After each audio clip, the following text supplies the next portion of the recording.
Right now, deep inside your brain, your striatum is quietly recalibrating your internal clock, and the neuroscientists who study it admit they can't stop it from speeding up as you age. You've already felt it. Childhood summers that stretched on forever. Last year gone in what feels like a weekend. You call it nostalgia. It isn't. It's a physical recalibration happening in your skull right now, and you can't feel it happening. Here's the part that should scare you. This isn't just about feeling old.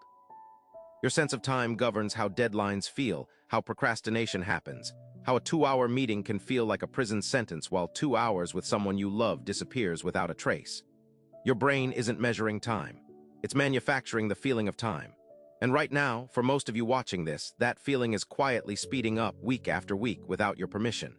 Here's the mechanism, and it's stranger than anyone tells you. Deep in your striatum, clusters of dopamine neurons fire in rhythmic pulses. Think of them as a drumbeat your brain uses to measure duration. When dopamine runs high, those pulses fire dense and fast. Every second gets packed with more data points, more detail, more memory. Your brain stretches that moment out. That's why fear slows time down, a car accident, a fight, a fall. Dopamine spikes, the drumbeat accelerates, and your brain records 10 seconds like it was 10 minutes. But when dopamine runs low, through routine, through age, through sheer repetition, those pulses thin out. Fewer beats, less data. Your brain compresses the moment because it barely bothered to record it. A Tuesday that looks exactly like last Tuesday gets filed as almost nothing. And when nothing gets filed, no time appears to have passed at all. The neurologists who mapped this pacemaker will tell you flatly, there is no manual override. You cannot consciously slow your own dopamine rhythm by wanting to. Drugs that manipulate dopamine change the sensation, but they don't fix the underlying decline, and the decline is structural. Dopamine receptor density in the striatum drops on a fairly predictable curve starting in your 20s. That's not a lifestyle failure.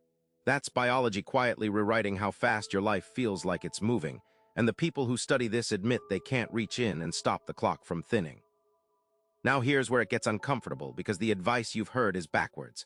Everyone tells you to chase novelty, travel more, try new restaurants, take a different route to work, because new experiences supposedly slow down time.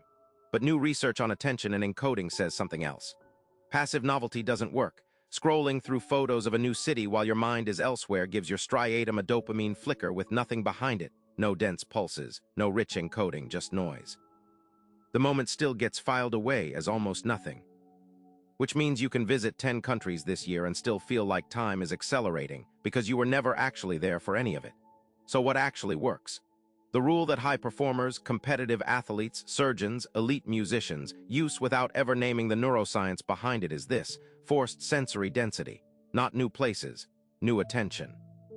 Athletes call it widening the aperture before a critical play, deliberately noticing texture, sound, temperature in granular, almost absurd detail for just a few seconds. That act forces the striatum to fire dense dopamine pulses on demand, regardless of how familiar the moment is. It doesn't require anything new happening around you. It requires you to behave for 90 seconds like everything happening is new. That single trick is the closest thing science has found to a manual override on a clock that otherwise can't be touched. Here's how you use it tonight. Pick one completely ordinary moment: brushing your teeth, walking to your car, the first sip of your coffee tomorrow morning. For 90 seconds and only 90 seconds, force yourself to name 5 specific sensory details you'd normally never notice. The exact temperature, the precise sound, the texture under your fingers. You are not trying to relax. You are trying to flood your striatum with enough dopamine density that this moment actually gets filed away as real, instead of vanishing the way yesterday already has. Do this once a day, and you are, quite literally, forcing your brain to stop lying to you about how much of your life just happened. But the striatum isn't working alone in this. Behind it, tucked beneath your temporal lobe, another structure decides whether any of those richly encoded moments survive long enough to matter at all. And what it's doing to your memory right now is worse.